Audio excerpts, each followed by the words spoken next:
Deudeuh kaleuweung nya kacacah heman kasasatoan.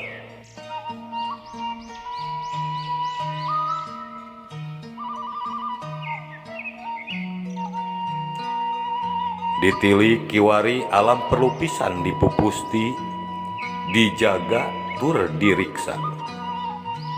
Malar alam bisa aman tur mere nyaman, tapi teu kudu ditataan kumaha alam disabudureun diri urang ka ayanana kumaha ayeuna. Dasar rea oge pasti moal ngabibisani gunung ayeuna geus kitu. Wahangan sokomo moal bisa disawang-sawang.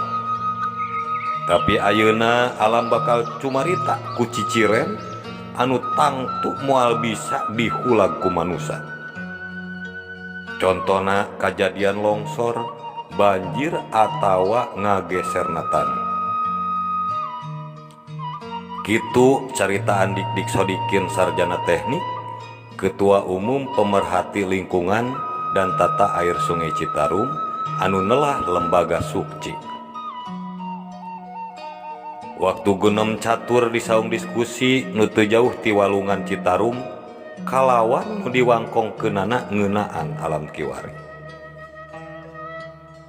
Mata kuring mah tibeh ditu keneh miboga konsep patanjala. Hiji konsep nu dumasar kana panataan alam berdasarkan aliran walungan. Ceuk Dik Sodikin bari ngareret ke arah Citarum. Dibeberkeun ku Dik, dina aliran cai diwengku ku walungan, wahangan jeung susukan nu masing-masingna mibanda peran sewang-sewangan. Malah mere manfaat anu geus pasti kalawan teu pahili.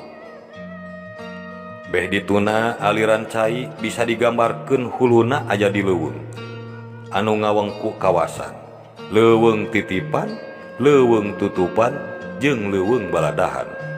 Eta masing-masing miboga aliran cai. Sarua alam oge diibaratkeun raga manusia. Aya sirahna, aya jangtungna, pon kitu deui jeung nu sejena. Ceuk Dik dumasar kana eta hal. Kacida sasarna seug jalma teu ngarawat alamna.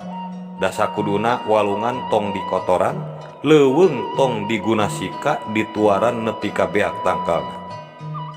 Tapi estu diatur. Manusia jelas mibanda dua unsur, jagat gede jeung jagat leutik.